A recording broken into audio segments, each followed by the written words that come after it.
Hey friends, welcome back to once again Padhantu. आज मैं आपके लिए लेकर आई हूँ बायोलॉजी का एक और नया चैप्टर जो है सेल, या आप बोल सकते हो सेल बायोलॉजी। हालांकि ये बायोलॉजी का एक बेसिक चैप्टर है, शुरुआत ही बायोलॉजी की यहाँ से होना चाहिए। तो मैं कुछ बेसिक आज डिस्कशन करूंगी आपके सामने सेल के बारे में। तो सेल से आप क्या समझते हैं?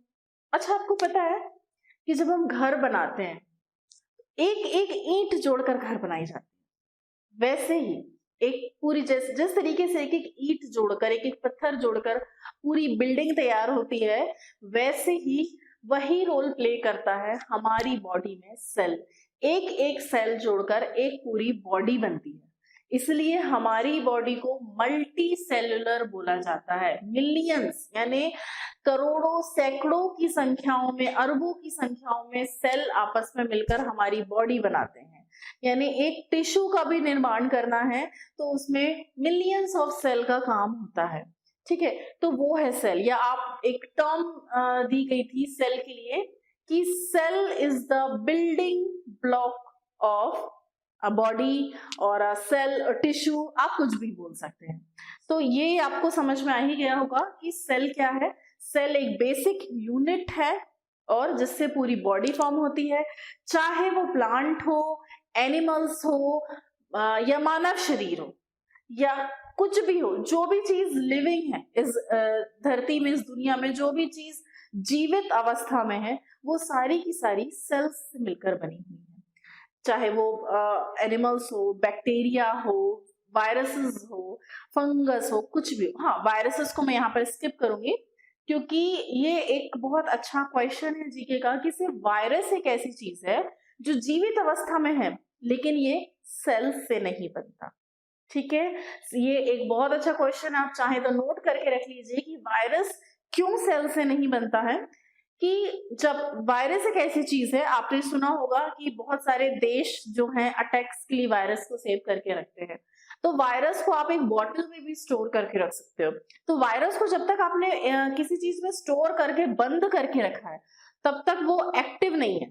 मतलब आप ये बोल सकते हो कि वो मृत है, एक्टिव फेस में नहीं है वो। और जैसे ही वो बाहर निकलता है, किसी जीवित कोशिका के संपर्क में आता है, वो एक्टिव हो जाता है, जीवित हो जाता है।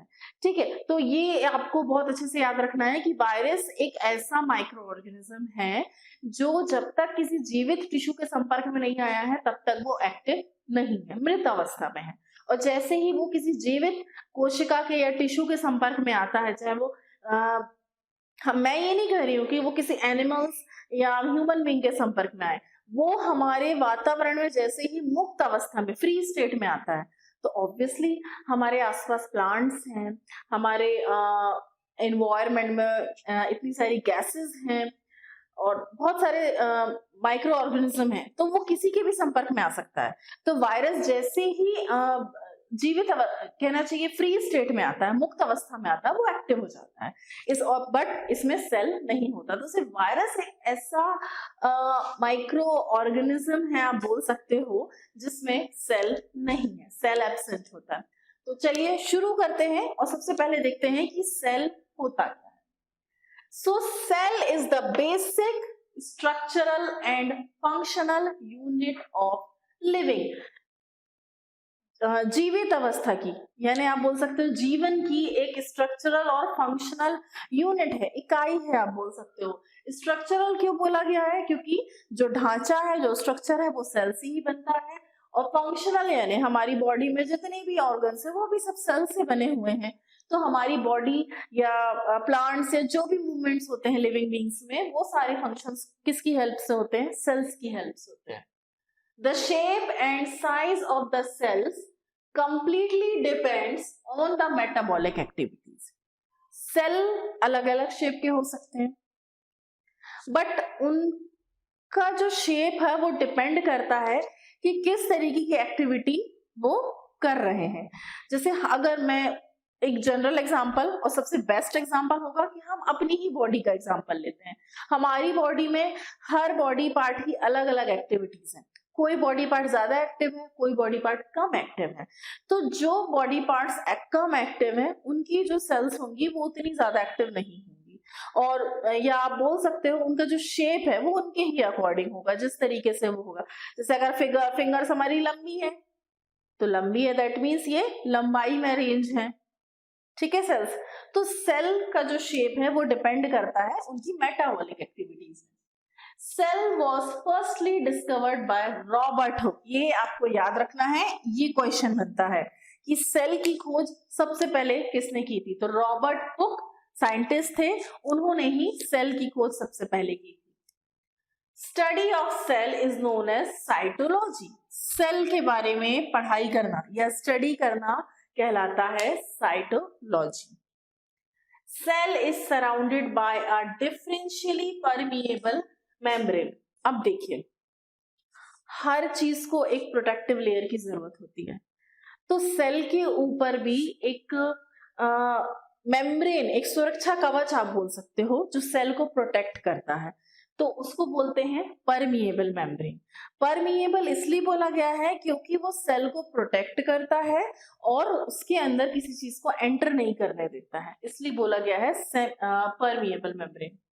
स्मॉलेस्ट सेल, हमारे दुनिया में सबसे स्मॉलेस्ट सेल जो अभी तक रिकॉर्ड हुआ है वो माइकोप्लाज्मा हुआ है, और माइकोप्लाज्मा एक तरीके का क्या है, बैक्टीरिया है, ये याद रखेंगे हम, ठीक है। हमारी जो अभी तक का रिकॉर्डेड है वो ये है कि सबसे स्मॉलेस्ट सेल जो है वो है माइकोप्लाज्मा, और माइकोप्लाज्मा एक तरीके का बैक्टीरिया। लार्जेस्ट सेल अगर आपसे पूछा जाए तो ऑस्ट्रिच, शुतुरमुर्ग, आप जानते हैं उसका जो अंडा है ऑस्ट्रिच एग, वो इस दुनिया में सबसे बड़ा सेल है।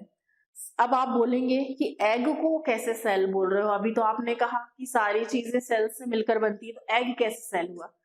तो बेटा आप ये बताइए, जब एक बेबी बनता है, या वो आप अगर बर्ड की बात कर रहे हैं, मैं ऑस्ट्रिच की बात कर रही हूँ, तो जो एग है, एग का जो येलो पार्ट होता है अंदर, जो येलो पार्ट होता है वो सेल कहलाता है, ठीक है। उससे ही तो पूरी बॉडी फॉर्म होती है ना, इसलिए जो ऑस्ट्रिच एग है वो इस दुनिया का सबसे बड़ा सेल है। चलिए अब मैं बात करती हूँ आपके सामने सेल थ्योरी के बारे में। अब मैं सेल के बारे में आपको कुछ डिटेल स्टडी बताऊंगी, अभी तक हमने जनरल इंट्रोडक्शन पढ़ा है। तो सबसे पहले मैं आपको बता दूं कि सेल थ्योरी जो थी, यानी सेल के बारे में जो पूरी मैकेनिज्म बताई है, वो दो साइंटिस्ट थे, उन्होंने मिलकर ये एक्सप्लेन किया है, जो है शील्डन एंड स्वान। अब एक बात हमें पता होना चाहिए कि जो शील्डन थे वो बॉटनिस्ट थे, वो बॉटनिस्ट थे, और जो श्वान थे वो जूलॉजिस्ट थे। ये चीज हमें पता होना चाहिए, ज्यादातर लोगों को ये पता नहीं होती है। सबको यही पता है कि दो साइंटिस्ट थे जिन्होंने सेल थ्योरी दी, शील्डन एंड स्वान, बट ये कौन थे। तो शील्डन जो थे वो बॉटनिस्ट थे, और श्वान जो थे वो जूलॉजिस्ट थे। एवरी ऑर्गेनिज्म, उनके अकॉर्डिंग, जो शील्डन एंड स्वान ने जो थ्योरी दी थी उनके according, every organism originates from cell, ठीक है, कि जितने भी ऑर्गेनिज्म है वो किससे ओरिजिनेट हुए हैं, सेल से।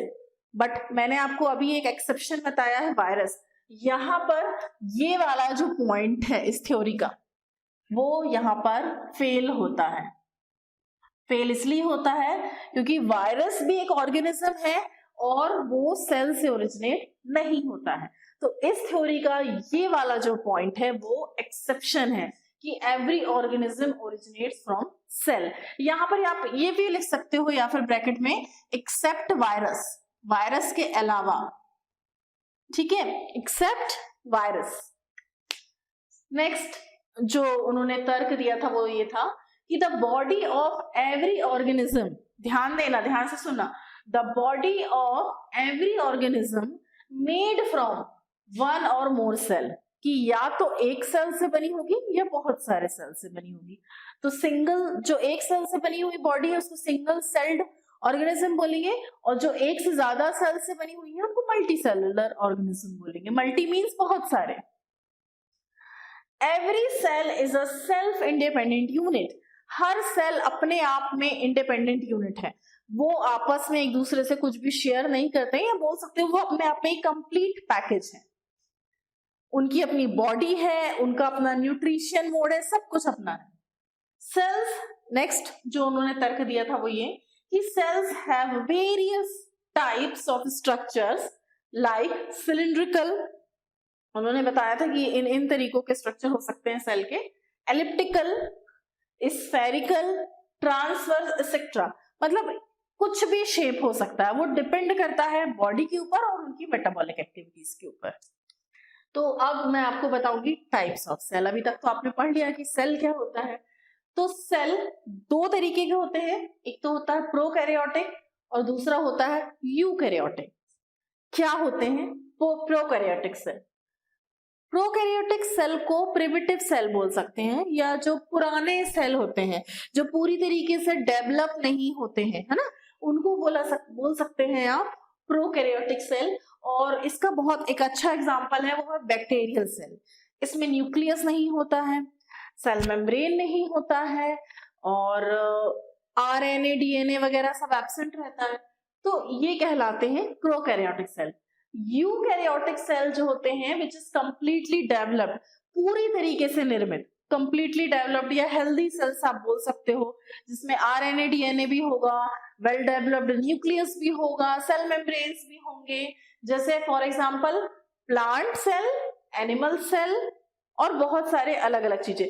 तो फुल्ली डेवलप्ड सेल से मतलब है उनमें सेल ऑर्गेनेल्स होना। सेल ऑर्गेनेल्स क्या होते हैं? ऑर्गन यानी उनके पार्ट्स।